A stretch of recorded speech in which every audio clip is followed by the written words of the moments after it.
सभी एस्टेट साथियों को नमस्कार। बहुत दुख के साथ कहना पड़ रहा है कि हम लोग का जो आज सुनवाई था वो सुनवाई तो नहीं हो पाई, जिसके वजह से बहुत से छात्र, बहुत से मित्र लोग काफ़ी मानसिक तनाव में हैं, टेंशन में हैं। और इतना न तनाव में है कि कुछ लोगों का तो इतना तक उग्र है कि इस लॉकडाउन में ही ईंट से ईंट बजा दिया जाए, यानी बेजोड़ आंदोलन कर दिया जाए। लेकिन साथियों, मैं सभी से कहना चाहता हूँ, मैं समझ रहा हूँ कि जो तनाव हम लोग झेल रहे हैं तो कुछ बातें याद आ रही है। कहा जाता है मित्रों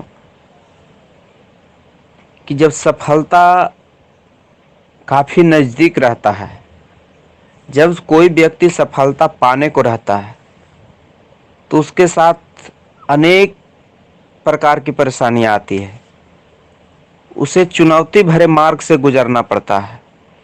तो जो लोग उस चुनौती को स्वीकार कर लेते हैं वो तो सफलता हासिल कर लेते हैं, लेकिन जो लोग उस चुनौती से डर जाते हैं, कहने का मतलब कठिनाई से डर जाते हैं, परेशानी सहन करने का क्षमता खो देते हैं, वो असफल हो जाते हैं।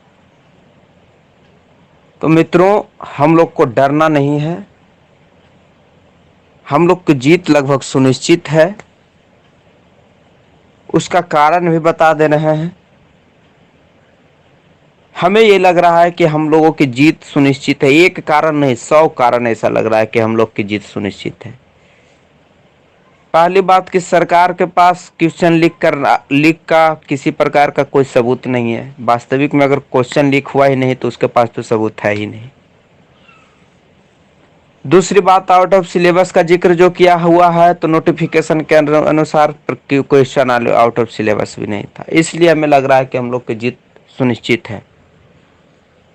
और अगर जीत सुनिश्चित नहीं रहती तो जिस तरह से 2 गो डेट में एजी साहब नहीं आए थे, 2 गो हेयरिंग डेट पार हो चुका, अभी तक नहीं आए थे, तो उनके पास पुख्ता सबूत रहता, वो जरूर आ जाते। लेकिन 2 डेट अनुपस्थित रहना ये साबित करता है कि हम लोग की जीत सुनिश्चित है।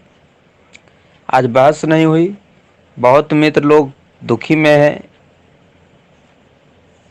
और तो मैं कहना चाहता हूं कि यहाँ पे एकदम किसी प्रकार का तनाव में, टेंशन में नहीं रहना है। हम लोग को बस यूनिटी बना के रखना है। कुछ गुप्त सूचना के आधार पर ये भी जहां तहां से मिल रहा है, अब इसमें कितना सच्चाई है तो राम जाने, लेकिन पॉजिटिव बात ही निकल रहा है। गुप्त सूत्रों के हवाले से विपक्षी पार्टियां भी कहने चल रही है कि एसटीटी का रिजल्ट देने पर अब सरकार के ऊपर बहुत दबाव आ गया है। तो हमें लग रहा है कि एसटीटी का रिजल्ट तो प्रकाशित होगा ही।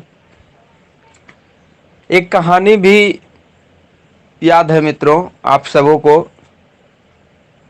कि जब पार्वती माता शंकर जी को पाने के लिए तपस्या करने लगी थी तो शंकर भगवान उसे अनेक प्रकार से परीक्षा लेने लगे थे। कभी बसहा बैल का रूप ले लेते थे, कभी बौराहा का रूप ले लेते थे, मतलब इसी तरह से अनेक प्रकार का रूप ले लेते थे कि ताकि पार्वती हमें पाने का जो सपना देख रही वो छोड़ दे। लेकिन पार्वती माँ जो थी इन सबों से नहीं घबराई और अंत में शंकर भगवान को हासिल की। तो उसी तरह से मित्रों, हमें लग रहा है कि हम लोग के साथ, खासकर एस्टेट अभ्यर्थियों के साथ जितना घोर अन्याय किया गया है और जितना चुनौती भरे रास्ता से हम लोग को गुजरना पड़ रहा है, हम लोग इस रास्ता को स्वीकार करते हुए आगे बढ़ेंगे। और हमें लग रहा है कि भगवान हमें परीक्षा ले रहे हैं। क्या ये सब चुनौती को इन लोग सामना कर पाएगा? क्या इस चुनौती को ये लोग स्वीकार पाएगा? अगर स्वीकार कर लेता है तब तो जीत निश्चित है। इसलिए हम लोग इस सब चुनौती को स्वीकार करेंगे और अवश्य हम लोग जीतेंगे। धन्यवाद।